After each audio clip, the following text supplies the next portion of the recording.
Hai, perkenalkan saya Miss Vivi. Saya mengajar di PAUD Paramarta.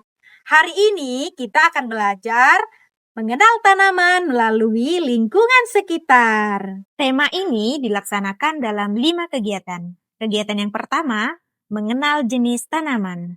Kegiatan yang kedua, mengolah tanaman pangan. Kegiatan yang ketiga, mengolah tanaman hias ekoprint. Kegiatan ini berkolaborasi dengan Gugus Terpadu Kamboja. Kegiatan keempat, mengolah tanaman obat. Kegiatan kelima, school trip jenis tanaman ke kebun yang berkolaborasi dengan kelompok wanita tani Cempaka Putih. Para murid Paramarta dengan semangat belajar dan rasa ingin tahu yang tinggi tentang keanekaragaman hayati melalui konsep numerasi sehingga pembelajaran bisa mendalam dengan berkesadaran Bagaimana pohon pisang bisa tumbuh? Nis, kok belum ada buahnya? Iya, pisang ini belum ada buahnya. Nah, yuk kita nonton untuk melihat gimana proses pertumbuhan pohon pisang. Yuk. Bermakna antara singkong dan talas lebih suka yang mana? Singkong. Gimana sih rasa singkong itu menurut kalian?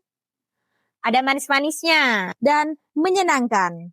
Kita akan melihat jenis tanaman yang ada di sekitar sekolah kita. Siapa yang mau ikut? Saya.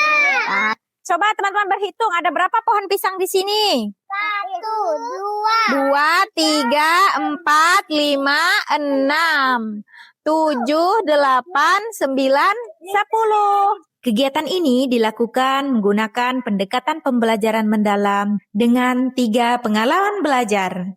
Yang pertama, memahami. Nah, teman-teman, pisang itu tumbuhnya dari tunas. tunas, betul. Ambil yang Teman-teman, ada yang tahu nggak ini namanya bunga apa? bunga melati. Betul, ini bunga belati. Coba lihat, ada berapa ya bunganya sekarang? 1, 2, 3, 4. Yang kedua, mengaplikasi. Oke, Rasid sama JJ, gimana rasanya? Enak. Enak. Kamu suka ya? Suka. Enak. Iya, jadi kalian sudah memakan tanaman pangan, namanya tanaman singkong. Dan yang ketiga, merefleksi. Secara lisan maupun secara tulisan. Pertama, paling tinggi apa? Singkong. Singkong. Kedua? Jahe. Kegiatan ini juga dilakukan dengan strategi inquiry based learning dengan 8 tahap. Yang pertama, orientasi.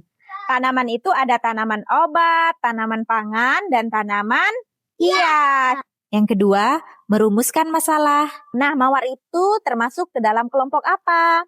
Kelompok hias. Kelompok hias. Kenapa dia masuk ke dalam kelompok hias? Karena dia indah. Yang ketiga, merumuskan hipotesis. Dari tanaman yang paling tinggi sampai tanaman yang paling rendah. Keempat, mengumpulkan data. Kelima, menganalisis data. Terus tanaman yang Keenam, paling tinggi. menarik kesimpulan. 6. Yang sedang. Yang rendah. 1. Ketujuh, mengkomunikasikan hasil. Sekarang coba kita bandingkan dari yang paling tinggi. 6. Terus 5. yang sedang. 2. Yang rendah 2. Yang paling rendah. Dan merefleksikan pembelajaran.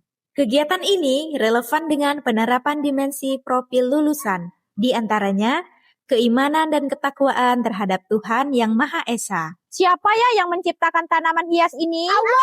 Allah. Yang kedua, penalaran kritis. Nis, kok belum ada buahnya? Nis, kok ada buahnya, Nis? Ketiga, kreativitas. Keempat, kolaborasi. Kelima, kemandirian. Keenam, komunikasi. Aku juga. Dan yang ketujuh, kesehatan. Badan kita jadi hangat ya, Zah. Halo teman-teman. Aku Zah. Paling suka tanaman pangan, tanaman obat, atau tanaman hias? Tanaman hias. Soalnya tanaman hias itu bisa membuat rumah kita jadi indah. Aku suka bunga mawar karena bunga mawar itu cantik seperti aku. Ternyata aku baru tahu tanaman itu ada 3 jenis. Ada tanaman obat, tanaman hias, dan juga tanaman pangan. 3 jenis itu adalah tanaman yang bermanfaat, guys. Tanaman obat adalah tanaman yang bisa menyembuhkan sakit kita. Dan tanaman hias menghias rumah kita.